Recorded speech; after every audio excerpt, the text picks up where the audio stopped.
Pozdravljeni! Preden bomo začeli s serijo prispevkov posvečenih veliki nagradi Savdske Arabije, je treba opraviti še tisti običajni komentar novic preteklih dni.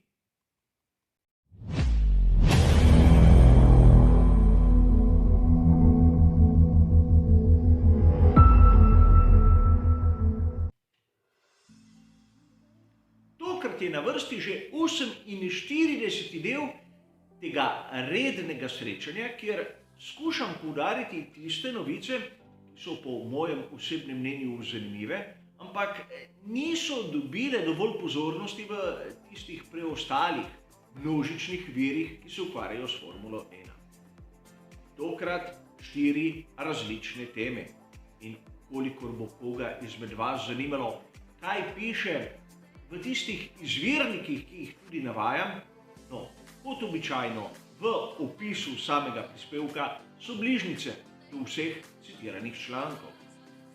A začnimo kar z našim prvim sklopom, da ne bomo kot običajno predolgi.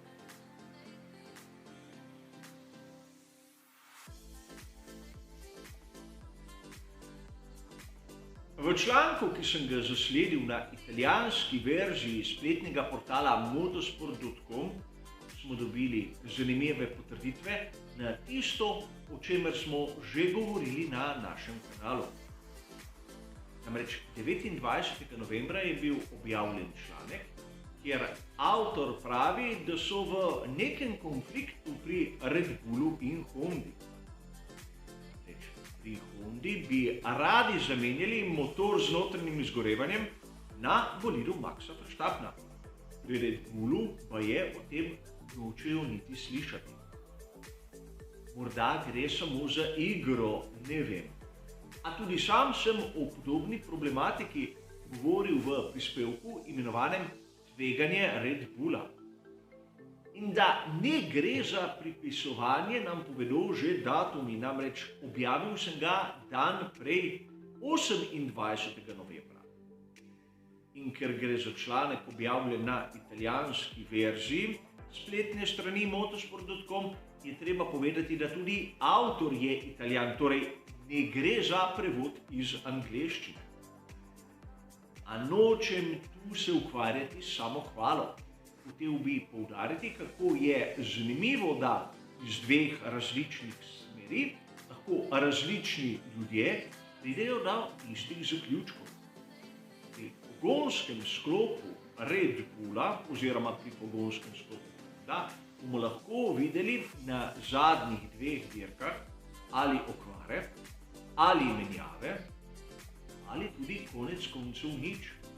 Ampak pri Mercedesu zgleda, da so izbrali malce drugačno pot, ki je bolj zanesljiva in lahko tudi hitrejša. Kaj se bo zgodilo, bomo seveda videli skupaj.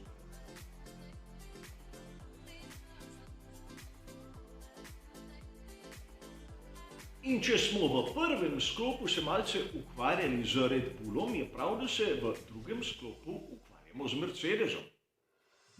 Kolikor ste pogledali uradno spletno stran Formule 1, f1.com, 30. novembra, ste mogoče videli članek, kjer Toto Wolff pravi, da Mercedes V12 je komaj v zadnjem delu sezone pokazal tisti svoj pravi potencial in nekako dokazal, da je najhitrejši bolid. Tu je treba dodati, da izjava Tota Wolffa je izjemno posplošena. Namreč Lewis Hamilton je v zadnjem delu sezone pokazal kar velik napredek. Valtteri Bottas v primerjavi s Serhijem Perezom pač ne. Vprašanje je več kot upravičeno. Namreč je Mercedes W12 tisti, ki se je kar naenkrat izboljšal, ali je Lewis Hamilton tisti, ki bistveno popravlja vtis? V mojem mnenju je Hamilton tisti glavni faktor, ki je pokazal kar nekaj fantastičnih dirk na zadnjih velikih nagradah. A vseeno, Toto Wolff ima drugačen, bolj poglobljen pogled na vse dogajanje v njegovi ekipi. Vsaj mislim si lahko tako. Zato zaenkrat naj bi veljala njegova. Vkolikor pri Mercedesu ne bi bili konstruktorski svetovni prvaki ali bi bili prvaki le za prgišče točk, pa po mojem mnenju žal njegova izjava nima kakih trdnih temeljev.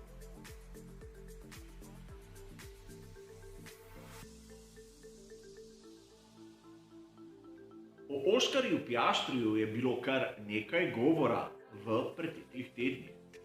Danes se bomo ustavili pri dveh zanimivih člankih.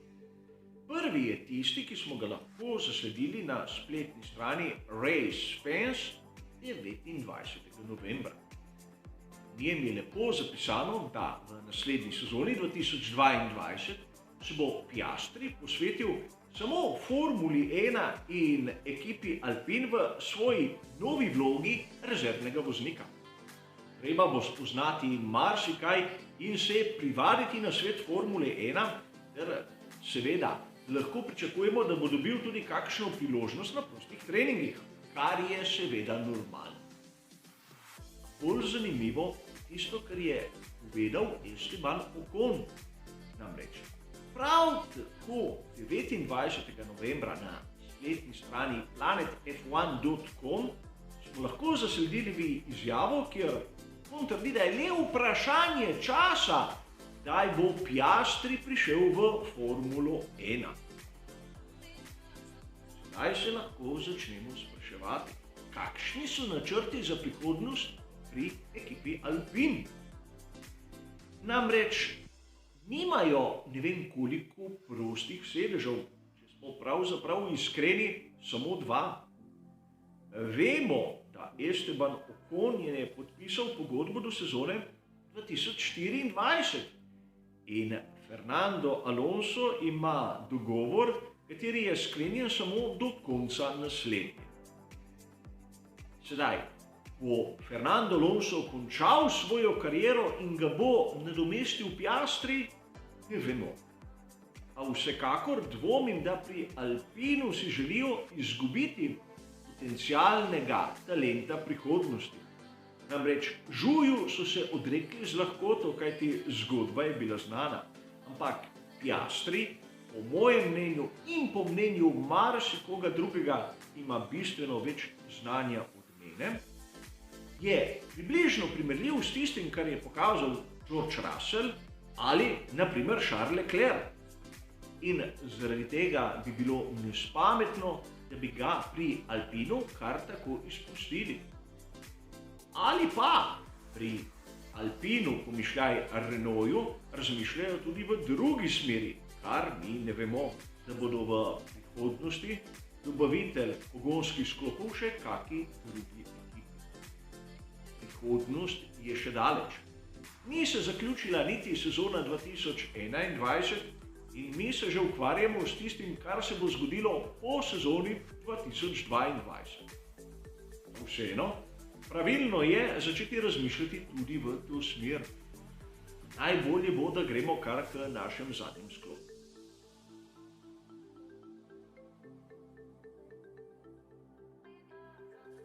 Za konec pa še novica, ki sem jo zasledil na spletni strani znane italijanske revije Autospring. 26. novembra smo lahko prebrali članek, kjer je navedena izjava Dimitrija Mazepina. Gre za očeta Nikite Mazepina. In v tistem članku preberemo, kako načrti Dimitrija Mazepina o nakupu ekipe Formule 1 še zdaleč niso padli v vodo. Kolikor se spomnimo, je bil tudi Dimitrij Mazepin eden izmed potencialnih kupcev takratne ekipe Force India, ki je danes znana kot Aston Martin. A nekako med vrsticami je mogoče razbrati, da interes Mazepina pri ekipi Haas je še zmeraj dovolj močan, torej sklepamo lahko, da potencialni nakup bi šel v isto smer. Tokrat se lahko pojavi kar nekaj vprašanj. Zakaj kupiti ekipo Haas? Namreč ekipa Haas nima nobene infrastrukture. ko je Gene Haas ustanovil svojo ekipo, jo je začel nekako graditi v slogu ameriške filozofije, kjer se na tržišču kupi tiste najboljše elemente, ki jih lahko kupiš za najmanj denarja, in tako skuša sestaviti zmagovalno kombinacijo. Zdaj, vsakdo izmed vas si lahko misli, kako uspešni ali neuspešni so pri uporabi te filozofije. Ampak, da bi imeli neko ključno infrastrukturo, je žal nimajo. Po drugi strani, če se spomnimo propadlega poizkusa prodaje ekipe Zauber družini Andretti, moramo priznati, da Zauber ima tiste razvojne možnosti, ki jih Haas dobesedno nima in se naslanja samo na zunanje izvajalce. Ko bi rekli, da pri Zauberju, pomišljaj Alfa Romeo Racingu, so pravi konstruktorji, pri ekipi Haas so samo ekipa. Zakaj bi Mazepin kupil nekaj takega, kar lahko sam z bistveno manj stroški tudi ustanovi? Sedež kot tak ni problem in svet motošporta ima dovolj strokovnjakov, ki bi mu lahko priskočili na pomoč. Znanje podizvajalce pa bi seveda dobil podobno kot Gene Haas. Težava je v tem, da vsaka nova ekipa, ki se približa Formuli 1, mora plačati vstopne penale. In tu gre za 200 milijonov dolarjev. Kolikor nekdo prevzame že obstoječo strukturo, mu te kavcije ni potrebno plačati. In sedaj vprašanje, ki se je porodilo marsikomu izmed vas. Zakaj v Formuli 1 slišimo toliko tarnanja, ker je premalo ekip? Po drugi strani pa vidimo, da za vstop novih ekip je potreben kar velik finančni zalogaj. Zaradi tega, ker ekipe Formule 1 si ne želijo imeti več kot 10 ekip. Namreč znano je, da se denar deli samo med prvimi 10, kar se tiče tistega, kar izhaja iz avtorskih pravic. In to je eden izmed poglavitnih faktorjev, zakaj smo tolikokrat videli, da so ekipe zamenjale lastnika in tako niso propadle kot včasih, ter nastale nove ekipe z novo zgodbo, novim sedežem in novimi ljudmi. To je Formula 1 in tudi na to moramo biti pozorni. Kar se tiče tokratnega komentarja novic, je seveda to vse. Hvala za vašo pozornost, ter seveda nasvidenje.